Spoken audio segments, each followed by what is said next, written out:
Raw Fine Arts, creatividad, arte, comunidad. Hola, mi nombre es Fernando Aceves. Documento con mi cámara fotográfica desde hace más de 3 décadas. Me he enfocado principalmente a la música y me gusta mucho el retrato, me gusta mucho también la fotografía de calle.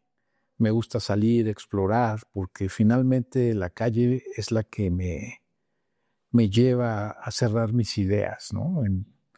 En cuanto desarrollo la foto ya a un nivel más, no diría más serio, pero a lo que me ocupa, ¿no? Temáticamente.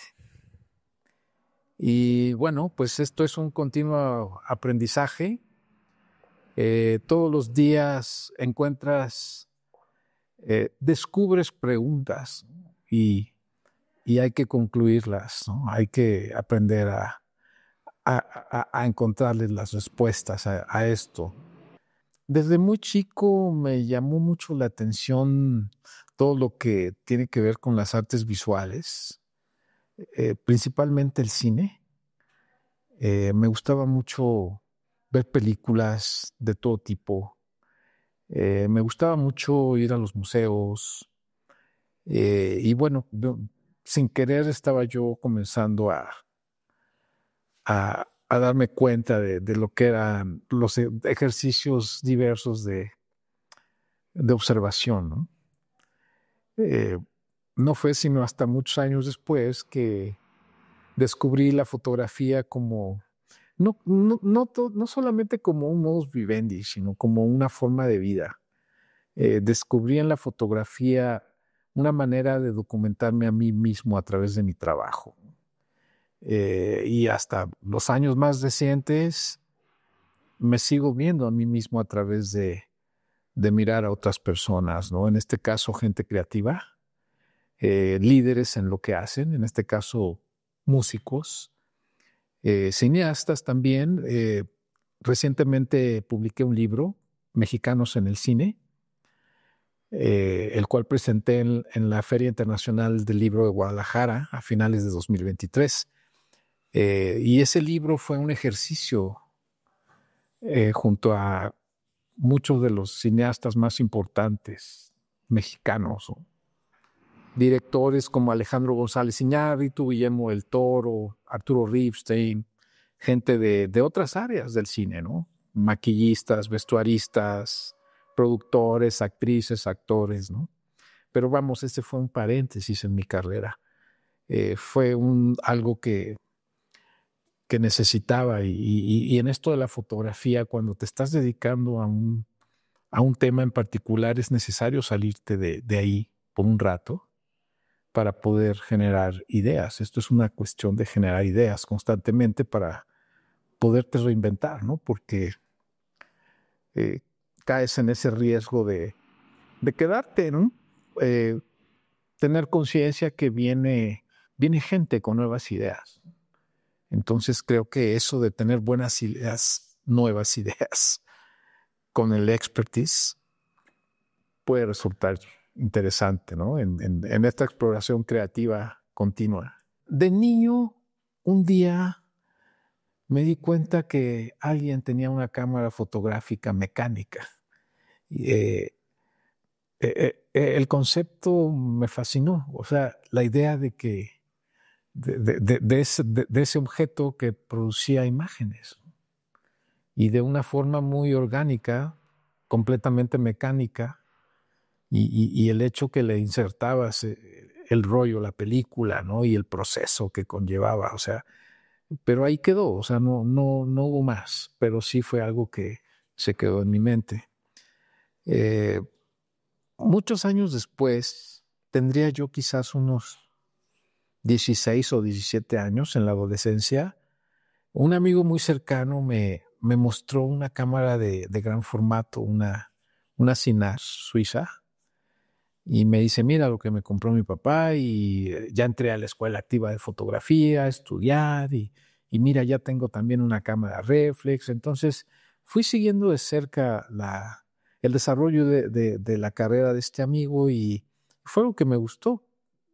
Nunca lo vi como una posibilidad profesional, pero es cuando comencé realmente a ver cómo eran las cosas, a conocer un cuarto oscuro, a conocer los procesos de revelado, de impresión. Y bueno, fue por esa época que durante un viaje que hice a la ciudad de Nueva York, pude comprarme la primera cámara reflex. En realidad yo iba a comprar un reloj que alguien me encargó.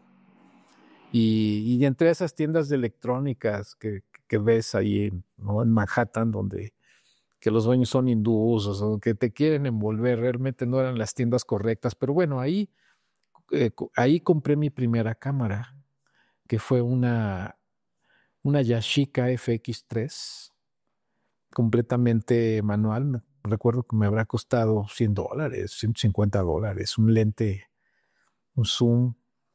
Y fue ahí donde realmente comencé a explorar, ¿no? Y digamos que vengo haciendo lo mismo desde entonces, pero pues te vas perfeccionando, ¿no? En la técnica, en los equipos, pero creo que la esencia ahí está, la esencia de cuando yo comienzo y, y sigo aprendiendo, ¿no? No podría yo decir que en el camino, que no puedo decir que lo sé todo. Creo que es una cuestión de descubrir nada más, ¿no?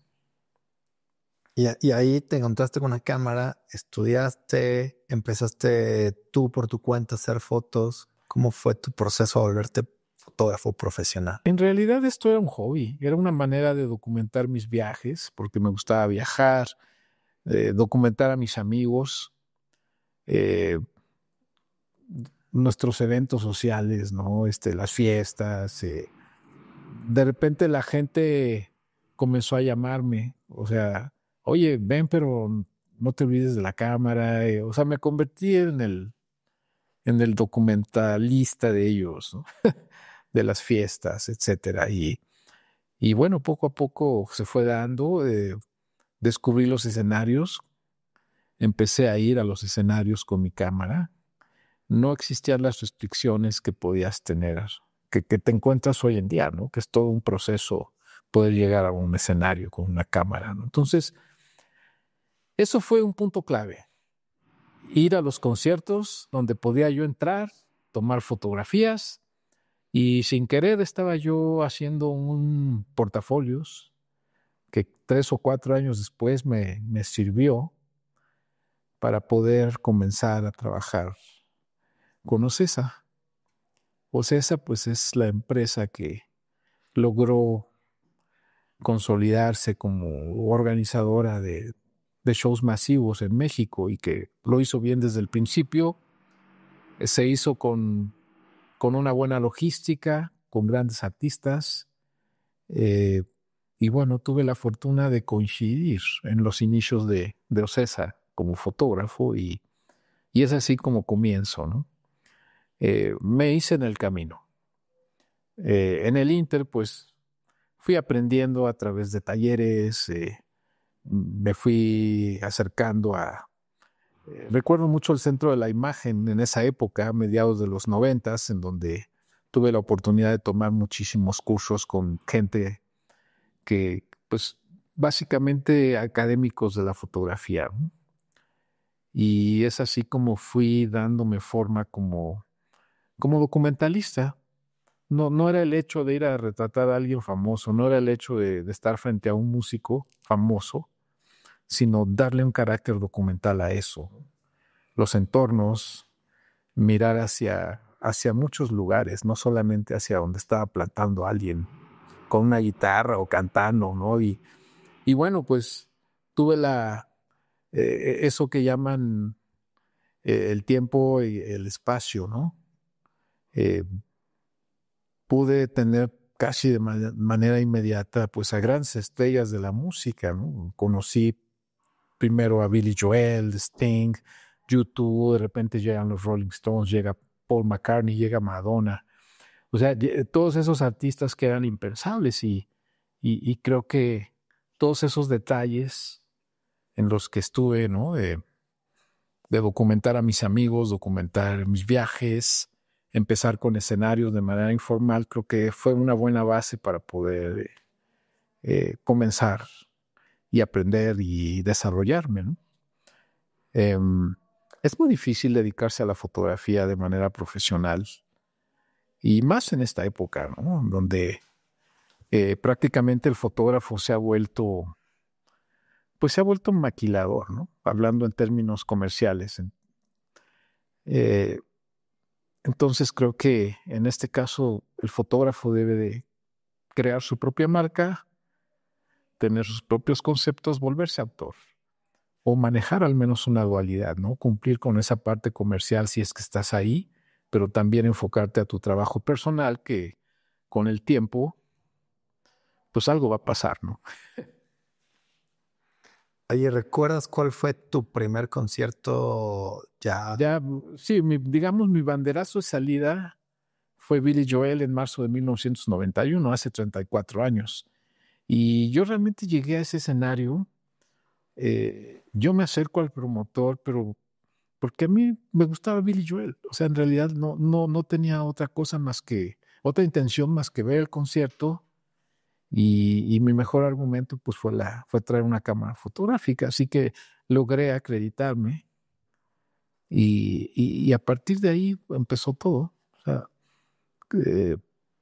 se me ocurrió hacer un par de impresiones de ese concierto y me acerco a la persona que me acreditó, le doy ese regalo y creo que a partir de ahí se abrieron muchas puertas, ¿no?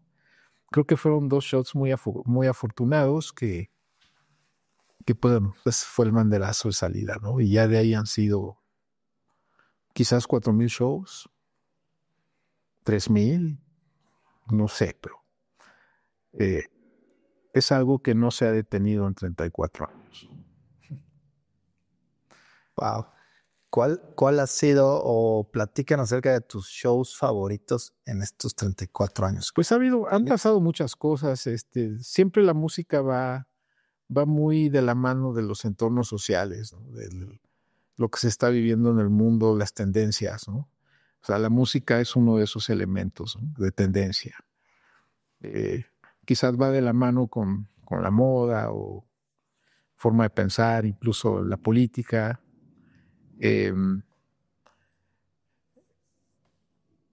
O sea, ha sido muy cambiante. Es vivir épocas distintas y es empezar de nuevo todo el tiempo. O sea, esto es de hacer y terminas y vuelves a comenzar, ¿no? Y todo está relacionado, ¿no? Por ejemplo, recuerdo en Coachella, por ejemplo, el festival que se hace en California todos los años, pues te das cuenta cómo ese lugar también se vuelve un spot de la moda, ¿no? Ves tendencias, ves muchas cosas. No solamente es el tema de la música. Creo que la música en este momento los festivales principalmente se vuelven experiencias de las diversas tendencias que hay, ¿no? O sea, ya son festivales temáticos, ¿no? Puedes encontrarte de muchísimos géneros, ¿no? Y entonces lidiar con eso ha sido interesante. Llega el momento en el que estás en lugares en donde no necesariamente quieres estar, pero debes de hacerlo. Debes de hacerlo porque pues el fotógrafo arma un rompecabezas. El fotógrafo va creando sus piezas y las va embonando, ¿no? Dependiendo, o sea, esto es indistinto de las áreas en donde se desarrolla el fotógrafo. Creo que siempre debe de haber esa idea documental en el trabajo, no solamente cumplirle a un cliente, ¿no? Y esa es la diferencia. Esa es la diferencia, porque al trabajar por una cuestión, repito, comercial, creo que el fotógrafo se vuelve una especie de pieza de recambio, ¿no? No hay problema si lo haces tú o lo hace alguien más, pero el estilo el estilo propio es lo que te va haciendo distinto, ¿no? Sí, que me parece que ahorita que decías del estilo documental, que es lo que te gusta, lo logras transmitir en tu trabajo. No solo es la foto, el concierto o el show y las luces, sino tienes mucho tu trabajo va en backstage, con la persona, cuentas esa historia. Exacto, una fotografía debe de contar una historia, una fotografía debe de generarte preguntas, ¿no? O sea, verla y tú mismo cuestionarte cosas, ¿no? Em, pero vamos, mm, es lo que comentaba en un inicio, es poder mirar un estilo, no importa lo que estés fotografiando, puedes ver una foto de X o Y autor y decir, es una foto de él, y ya después investigas de qué se trata la foto, pero de entrada te das cuenta de que es un estilo de alguien. Eh, en esta época encuentro complicado esto cada vez más. Eh, por ejemplo, con el exceso de postproducción que hay en las imágenes en general, ¿no? O sea, el proceso fotográfico se vuelve una pequeña parte de todo, porque al final cuando tienes un producto terminado, te das cuenta que no tiene nada que ver con lo que obtuviste al hacer la fotografía, ¿no? O sea, cómo sometes la imagen a esos tratos tan rudos, ¿no? Que cumplen con un objetivo de mercadotecnia, ¿no? El exceso de HDR, de todos esos elementos, ¿no? La saturación, los contrastes, al final me doy cuenta que una imagen parece que fue creada por inteligencia artificial, ¿no? Entonces dije, bueno, o sea, creo que debe haber esa dualidad, ¿no? En el fotógrafo. Poder cumplirle a alguien, pero cumplirse a sí mismo. Ahorita hablabas de autores, ¿tienes algún fotógrafo favorito? Pues tengo varios a través de la historia, ¿no? Me gusta Joseph Kudelka, soy un gran admirador de su trabajo. Sebastián Salgado, evidentemente. En la música, pues soy muy admirador del trabajo de Gene Marshall, a quien considero el fotógrafo de música más importante en la historia. Me gusta mucho el trabajo de Anton Corbijn, por ejemplo, que es un ejemplo claro de lo que es el trabajo de la fotografía fija con el trabajo como videasta, como cineasta, ¿no? O sea, podemos ver sus videos de bandas como U2, como Depeche Mode, ¿no? Como David Sylvian, ¿no? O ver sus películas, ¿no? Como Control, ¿no? Que trata sobre la vida de Ian Curtis, ex líder de Joy Division. O sea, ves todo lo que puede hacer el autor, ¿no? Entonces, Anton Corbijn me encanta, él es holandés, está vivo, Gene Marshall ya no. Me gusta el trabajo de Jill Furmanovsky, que es una fotógrafa inglesa que documentó por muchos años la escena británica y logró al trabajar con Pink Floyd en los 70s, posteriormente con The Police a finales de los 70s, principio de los 80s, después llega Oasis y en el Inter, pues documentó muchas cosas relacionadas sobre todo a los 80s, ¿no? Al New Wave, todas estas tendencias que había. Me gusta Bob Gruen, que es norteamericano y que documentó mucho el punk, ¿no? Fue el fotógrafo personal de John Lennon. O sea, hay muchos nombres ahí que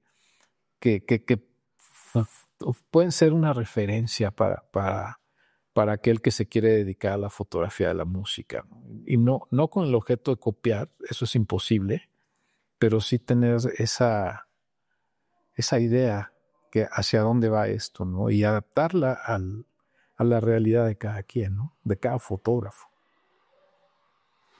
Oye, ahorita mencionabas, bueno, tienes más de 30 años haciendo esto, pero me parece que eres un gran ejemplo de cómo adaptarse a las nuevas cosas. Hablabas de las modas, ¿no? Cómo van pasando, pero tú empezaste haciendo análogo, brincaste a lo digital y conocemos muchos fotógrafos quejándose de lo que pasa en redes sociales, pero yo veo tus redes sociales y son muy lindo estar viendo tus fotos, estás muy bien adaptado. ¿Cómo le has hecho a través del tiempo para seguir adaptándote? Pues es vivir la época nada más, o sea, es no bajarte de ese tren, ¿no? Creo que todo eso llega solo, o sea, siempre y cuando no dejes de hacerlo. O sea, creo que es una adaptación automática la que haces, ¿no? Y es muy importante también el tema del equipo. a lo largo de mi carrera siempre estuve atento a la tecnología, ¿no? En los 90 sí, los 90 fue interesante porque las marcas sacaban cada rato modelos nuevos, pero siempre había la cámara flagship, ¿no? La cámara, la madre, ¿no? Y el caso de Nikon con su serie F, legendaria, ¿no? Que comienza con la F2, F3, F4. Yo comienzo mi carrera justo cuando la F4 estaba fuera. Y eran máquinas que salían cada 10 años. O sea, a los 10 años salía una nueva, ¿no? Con muchísimos cambios, ¿no? Pero sabías que lo que tenías en las manos iba a serte útil profesionalmente y te iba a mantener al día. Sabías que iban a pasar años y ahora creo que esto va muy rápido. Entonces, cada vez es más difícil seguir el paso de la tecnología, pero es necesario para que tu expertise, tu manera de ver, tu manera de reaccionar ante las cosas como fotógrafo, puedan ser resueltas de manera eficiente y de acuerdo a la época, a la tecnología, ¿no? Y eso es teniendo un equipo que de punta siempre, para que tú puedas ser un fotógrafo de punta. Y hay quien me puede decir que la cámara no importa, importa y mucho. La cámara no hace al fotógrafo, no, pero lo define, lo hace que evolucione. No, yo no puedo pensarme en este momento, en el 2025, utilizando una cámara Nikon F4 cuando está afuera la Sony A1 II o la Sony A7R5. O sea, estamos hablando de años luz y estos equipos a mí me han permitido hacer realidad lo que imaginaba y que no era posible hacer con las tecnologías pasadas. O sea, esa es la tecnología, hacer posible lo que antes no lo era. Y hablando de eso, muy técnico, ¿qué cámara utilizas hoy en día? Pues ya llevo años trabajando con el sistema Sony. Entré muy escéptico al sistema porque pues yo vengo de Nikon de manera tradicional, ¿no? Es la cámara con la que logré muchas fotografías que se volvieron emblemáticas y son clásicas. O sea, trabajé con Leica, también lo sigo haciendo, desde un punto de vista personal también, pero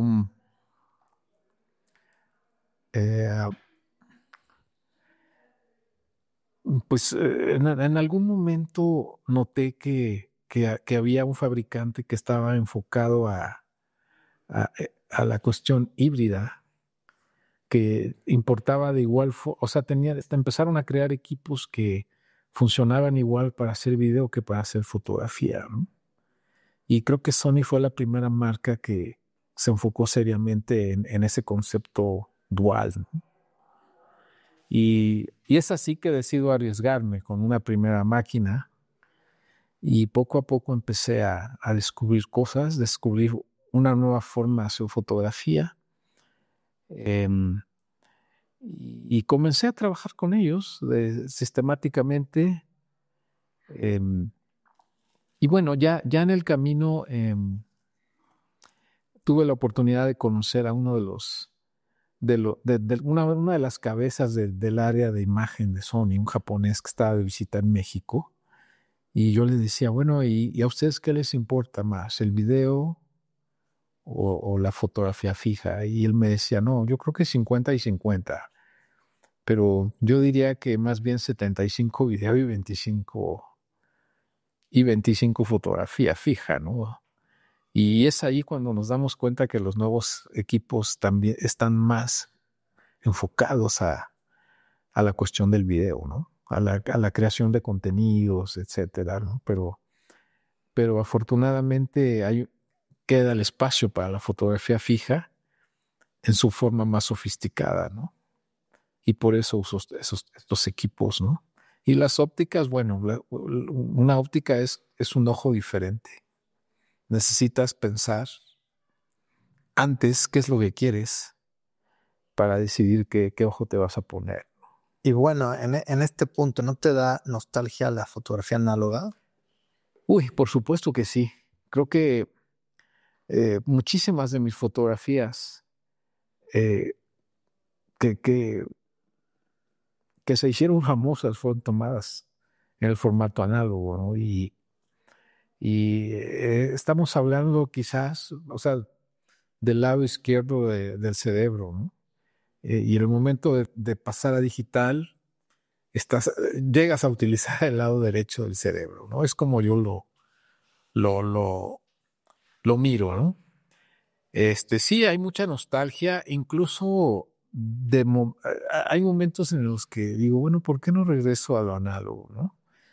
Pero pues comienzo a pensar en dónde voy a adquirir los rollos. Ya no existe hoy en día la diversidad que podías encontrar en el mercado. O sea, ya se estandarizó a de que solamente hay esto, ¿no? Y antes, pues, querías una película de diapositivas de determinado ISO y encontrabas 10 distintas, ¿no? O sea, ya no existe esa variedad. Pero bueno, dejemos de lado eso, ¿no? Lo que cuesta el material, lo que cuesta procesarlo. Regresar a los químicos, ¿no? Regresar a la parte de la contaminación, que, bueno, es otro tema. Todo el proceso para terminar, al final, digitalizando un negativo.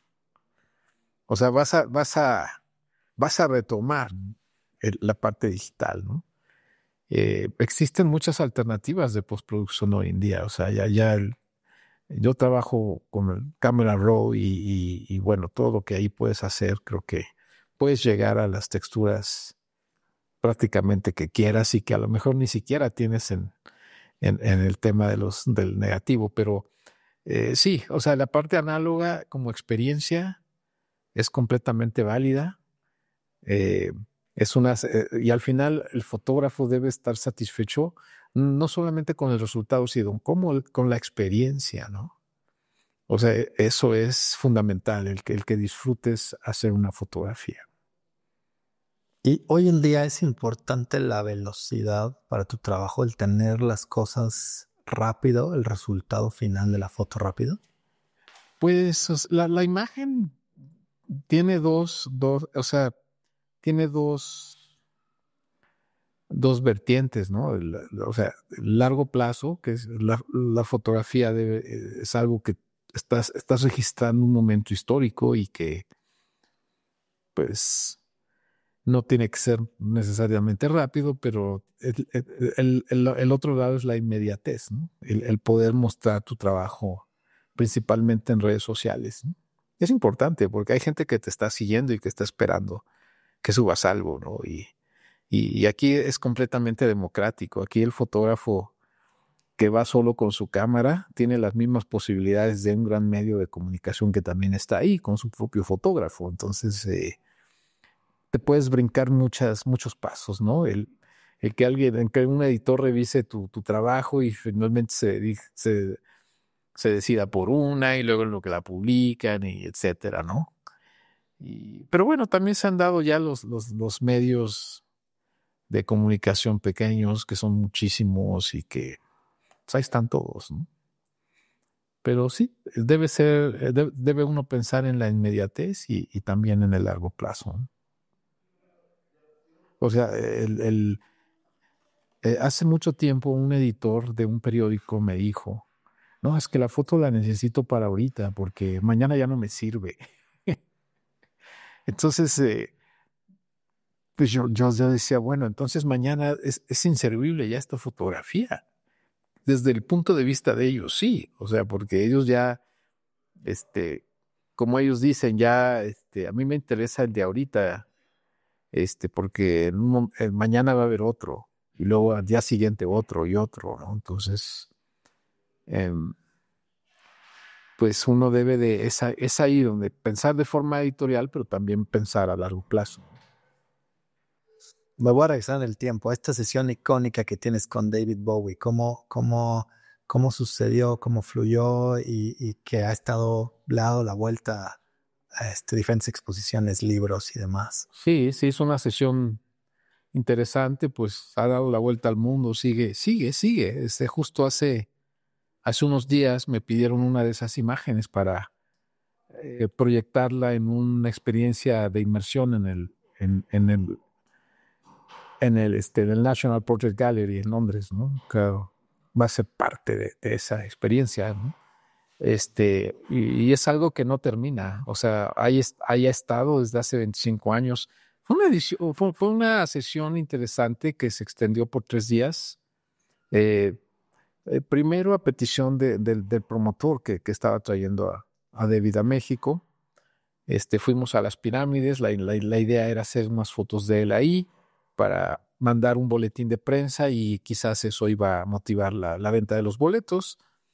Pero se extendió y fue una experiencia interesante. Fue un taller intenso de fotografía de retrato. Y bueno, tenía yo ahí como maestro a David Bowie, un hombre que ha sido fotografiado por muchísimas celebridades de la fotografía a los niveles más altos, ¿no? Un hombre muy acostumbrado a la cámara, desde Richard Avedon hasta al que quieras, ¿no? Mark Seliger, el propio Anton Corbijn, o sea, estar frente a un sujeto que ha interactuado con esos monstruos de la fotografía, no era cualquier cosa, o sea, y es ahí cuando yo decidí decidí interpretar lo que él estaba pensando de sí mismo en estos lugares emblemáticos de nuestro país, ¿no? A nivel personal, pues también fue una gran experiencia.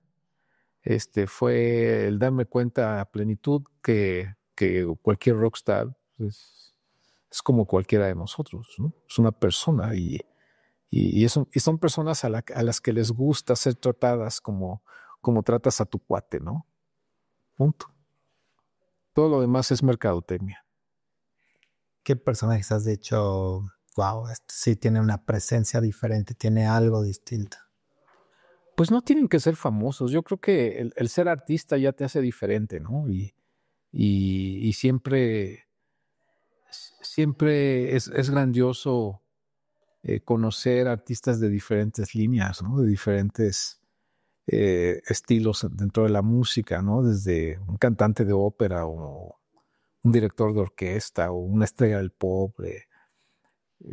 Creo que tuve una gran fortuna en tener esa época en donde era muy fácil, relativamente, ¿no? Fácil, entre comillas, acceder a tantos personajes influyentes, porque la industria llegó a un punto en esta época en la que pues ya hay un cinturón ahí, ya es hermético, es muy difícil entrar ahí, casi imposible. Ya es una industria que se rige mucho por la parte legal, ¿no? Que controla la imagen del personaje. Entonces, pues llega una cantante de alcances mundiales y te encuentras como fotógrafo que no te puedes acercar a donde ella está. Hay un tiempo asignado a una cierta distancia, entonces llegas al lugar y resulta que hay otros 20 fotógrafos a tu lado con equipos similares, unos no tanto, pero pues al final, ¿qué puedes obtener de ahí? Y es ahí cuando consideré necesario replegarme a otras áreas de la documentación de la música. Accedí al jazz, por ejemplo, de una manera ya más formal. Y siempre he estado ahí, pero creo que lo tomé en serio hasta no hace muchos años, ¿no? Te iba a preguntar, platícanos de los libros que has editado, sí, y los libros donde has colaborado. Pues donde he colaborado son libros muy, muy variados. A nivel personal, pues tengo 4 libros hasta la fecha. 50 jazzistas mexicanos, que fue editado alrededor del año 2000, que fueron 50 retratos de 50 músicos del género mexicanos. Hice otro muy interesante que se llamó Retratos del rock mexicano. Fue un trabajo intenso también de retrato, sobre 40 años del rock en México, ¿no? Una experimentación que me dejó con muchas satisfacciones, ¿no? O sea, conocer a los músicos del rock mexicano de diferentes décadas. Después llegó Vive Latino 2006-2007, un interesante concepto sobre este gran festival, que es el festival más grande sobre el rock en Hispanoamérica, ¿no? Es un festival que ya lleva 25 años. Fue muy interesante. Este libro se hizo en el 2006 y el 2007. Y el reto aquí era fotografiar a un músico o a una banda en un estudio, pero prácticamente bajándose del escenario. O sea, el músico tocaba, y lo primero que hacía era irse a ese estudio y ahí yo lo retrataba todavía con el pulso hasta arriba, sudando, o sea, fue un gran proyecto. Después, Mexicanos en el Cine, el proyecto del cual les hablé, donde retrato a casi 200 personajes mexicanos del cine. Y interesante porque me enfoqué a muchísimas áreas, no solamente a la de los famosos, ¿no? Hay gaffers, hay foquistas, hay vestuaristas, asistentes de dirección, y bueno, los grandes directores, ¿no? También, los legendarios que todavía vivían y que viven. Y pues hasta ahora ha sido las colaboraciones, pues por ahí 3 libros sobre el mismo David Bowie. Cabe mencionar David Bowie Icon, que fue una edición inglesa muy grande, es un libro muy grande, en donde están muchos de los grandes fotógrafos que registraron a David, ¿no? Incluido, bueno, como fotógrafo hispanoamericano soy el único. Está 40x20, y 50x20 son 2 proyectos muy interesantes sobre los Rolling Stones.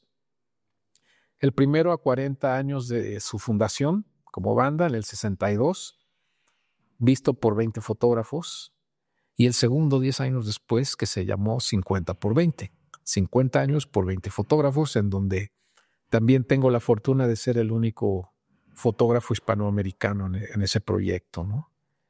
Y pues colaboraciones, exposiciones en Estados Unidos, en Canadá, en Inglaterra, Sudamérica. Pero bueno, sigo aprendiendo. Oye, hablando de eso, vi que posteaste recientemente de una exposición individual que hiciste los Rolling Stones. Ah, sí, esto fue en el año 2000 en el Museo de Arte Moderno, aquí en la Ciudad de México. Fue interesante, eso fue a invitación de quien era la directora del museo, Teresa del Conde, una importante crítica de arte de este país, ya fallecida, que tenía la idea de mostrar a sus satánicas majestades, ¿no? en el museo. Que es la única vez que se ha llevado un trabajo fotográfico sobre el rock, ¿no? En un museo de ese calibre.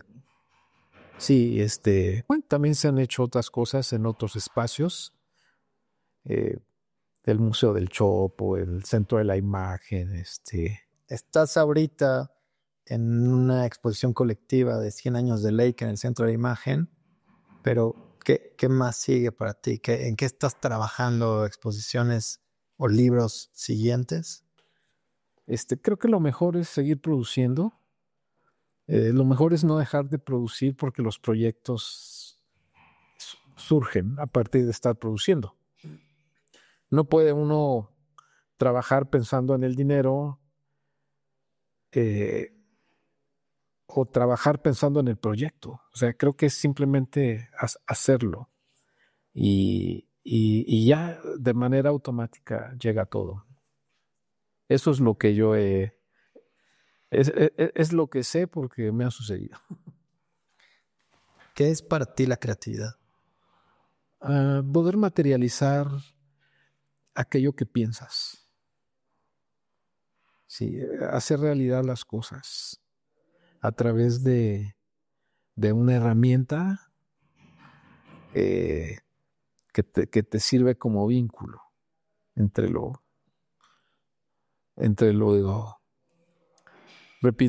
que estás imaginando y lo que se ve, ¿no? Como la música, de alguna forma. Yo veo la música como la materialización sonora de lo que alguien piensa, ¿no? Entonces, la fotografía ya como un proyecto serio, como una forma de vida, es eso, o sea, poder mirar lo que tú imaginaste. O sea, le das hay en las fotografías un toque irreal, ¿no? Que ese es el toque personal de cada quien, ¿no? De una realidad. Totalmente. ¿De dónde viene la inspiración para ti? Bueno, la inspiración llega cuando estás tranquilo, cuando ya estás en un modo de hacer las cosas, ¿no? Debes de estar enfocado a lo que vas a hacer y ya, sí. Suena muy fuerte. Bueno, y otra pregunta, con toda esta discusión de la inteligencia artificial, ¿cómo crees que afecte el trabajo? ¿Cómo lo ves tú? Decías, hay fotos que parecen inteligencia artificial, pero ¿cómo ves tú y a dónde vamos? Creo que es algo similar a lo que sucedió cuando se dio esa transición de lo análogo a lo digital, ¿no? Reloaded, si lo queremos ver así, ¿no? Pero recuerdo que en esa época estaba yo trabajando con un curador, Alfonso Morales, que es quien edita la revista Luna Córnea. Estábamos trabajando en una edición para una exposición y justo el digital ya se estaba dejando ver. Y yo le pregunté al curador qué pensaba. Y él decía, pues es válido porque finalmente tú estás creando algo con una diferente herramienta, estás igual creando. Y yo creo que dentro de la inteligencia artificial va a haber niveles, ya los hay, de habilidad con ese sistema, ¿no? Entonces creo que es perfectamente válido. Pero bueno, aquí hay una cosa que veo que es que puede no haber ética al hacer esto, ¿no? Al desarrollar la inteligencia artificial. Y creo que puede ser, no estoy muy de acuerdo con eso, nada de acuerdo, ¿no? De distorsionar realidades con objetivos distintos a los de la creación, ¿no? Totalmente. ¿Qué le dirías a un fotógrafo joven, alguien que está empezando? Cada historia es diferente, las circunstancias de cada fotógrafo cambian, entonces creo que pues vivan su historia, que cada quien viva su historia como le toque, ¿no? Es muy difícil seguir ejemplos. Inspiraciones sí, como no, o sea, te puedes inspirar en muchas cosas, en otros autores, pero creo que siempre debes de hacerlo de acuerdo a tus propias circunstancias, ¿no? Totalmente. Amigos de Raw Fine Arts, muchas gracias por estar aquí. Soy Fernando Aceves, les mando un cordial saludo y vivan de la imagen.